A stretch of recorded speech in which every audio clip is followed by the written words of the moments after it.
Hello everyone and welcome back to Physics Academy. Today I'm going to talk about how to solve for the total voltage, resistance, and current running through every resistor in a compound circuit. Now what is a compound circuit? If you remember before in our previous videos we talked about series circuits and parallel circuits. Now a compound circuit is where you combine a series and a parallel circuit. So let's look at this diagram over here. What do we have? We have a battery here of 10 volts and we have 3 resistors. Now each of these 3 resistors are connected differently. We have these 2 resistors which are connected in parallel, which means they have the same voltage but they share the current. And we have this one resistor here, resistor 1, which is connected in series in respect to this parallel circuit. So now this may look complicated at first, but it is actually really easy to solve for this circuit if we use equivalent resistance, and we use the same Taylor method of before. So what do we do first? Well, let's imagine if we can take this parallel part of this circuit and turn it into one resistor. Then what would we have? We would have a circuit with 2 resistors connected in series. Now that's much easier to deal with than with these 3 resistors connected in 2 different ways. So we do something called equivalent resistance. Now that basically means you turn the parallel resistors into one resistor. So we're going to take this circuit and turn it into a different circuit by calculating the total resistance from this part of the circuit, and we create a new circuit from that. So how do we do that? Well, if you remember from before, the total resistance in a parallel circuit is given by the formula 1 over R total is equal to 1 over R1 plus 1 over R2. So we use that same formula and we combine these 2 resistors. So what do we get? Let's see.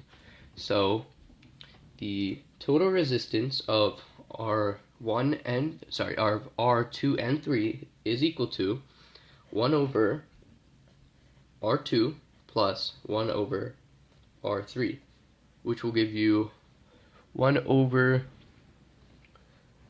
30 plus 1 over 20, which gives you a total of,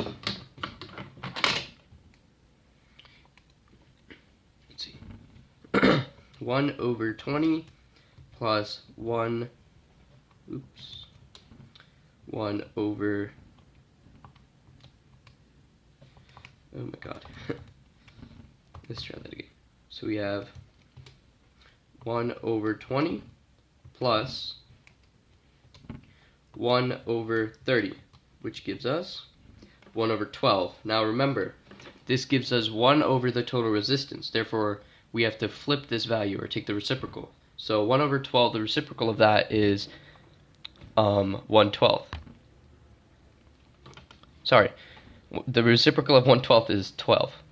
So it gives you 1 over 12, and so therefore R2, 3 is 12 ohms. Now, let's take this circuit and redraw it. So this circuit is basically equivalent to a different circuit where we have a 10 volt battery, a 10 ohm resistor, I'm going to name this R1,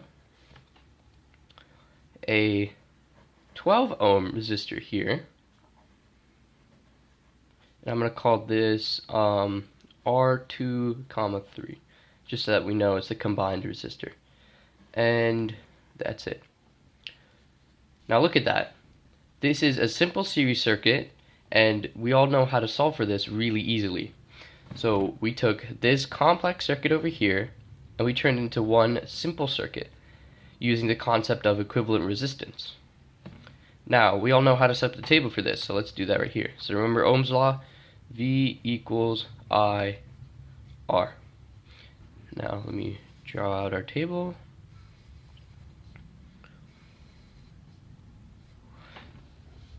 So we have resistor 1, resistor 2, 3, and then the total resistance. Ooh, this might get in the way, so let me just, so we know that this is part of here. Okay. So now, let's fill out what we know. We know that the, let me draw this, it'll make it easier for you guys to see. So we know that the total voltage from this circuit, let me write that, 10 volts, is 10 volts. We know the value of resistor 1, which is 10 ohms. Value of resistor 2, 3 is 12 ohms. And we know that from our previous video that the total resistance for a series circuit is given by the formula R1 plus R2 plus R3 and on and on. So we just add these two resistors, which will give us 22 ohms of total resistance running through this circuit. Now what do? V equals IR, therefore I is equal to V over R. So using that we can calculate the total current. So that is simply 10 divided by 22. What does that give us? 0.45. 0.45 amps. Now, if you remember, in a series circuit, the current is constant throughout each and every single resistor. The voltage will change, but the current is constant. Therefore, we can write 0.45 amps for resistor 2 and 3, and 0.45 amps for resistor 1. And now look at this. We have I, we have R. All we have to do is multiply them together to get V. So 0.45 times 10, that gives you 4.5 volts. And if we do 0.45 times 12, we get 5.45. Now if we add now as a sanity check, if we add 5.45 with 4.45, so if we add the voltage drop across these both resistors, that should give us the total resistance. So let's try that. So 0.45 plus 4.5, sorry, 5.45 plus 4.5 gives us 9.95. Now remember, since we rounded the value for 4.5 and 5.45, we won't get exactly 10, but this is close enough. So that means we calculated this right. So now, let's go back to our original circuit. We know the total voltage running through resistor 1, right, which is 4.5 volts. Sorry, that's the total voltage, that's the voltage drop. We know the current running through resistor 1, and we know the resistance, obviously.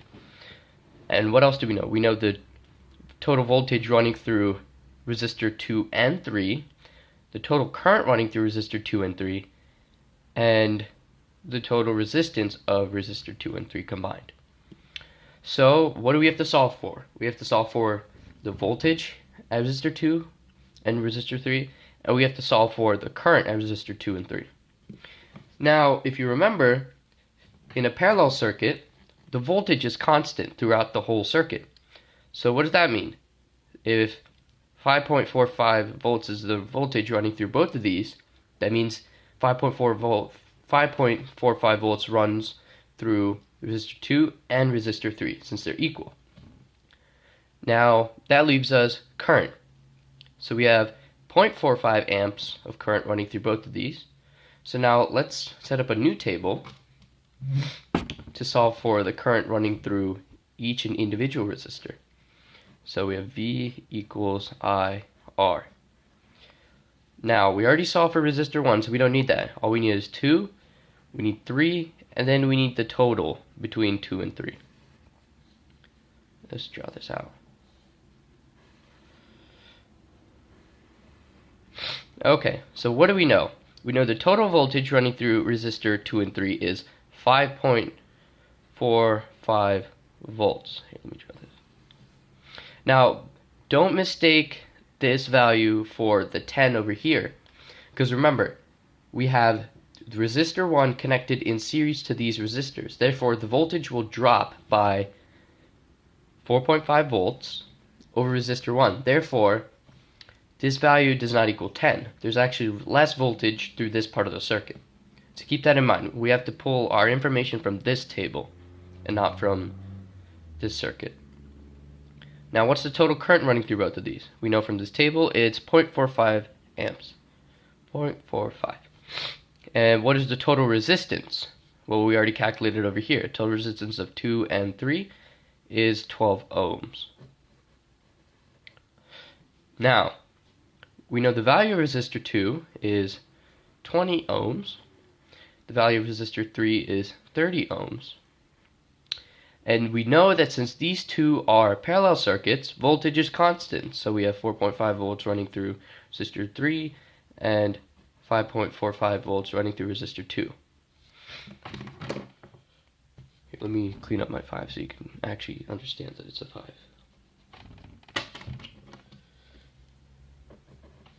Okay, now look at this. We have voltage, we have resistance. All we have to do is solve for current. And remember, current I is equal to V over R.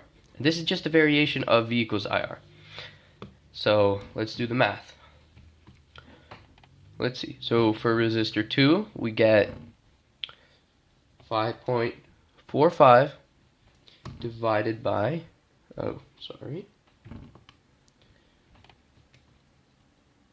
20. What does that give us? 0.27 amps. And if we do 5.45 divided by 30, that should give us 0.182 volts. 0.182. Now, let's make sure that our values are correct. Since this is a parallel circuit, the total current running through resistor 2 and 3 should equal the current of resistor 2 plus the current of resistor 3. Remember, this is a parallel circuit. Therefore, you can add up the currents, and that should equal your total current. So let's add them up.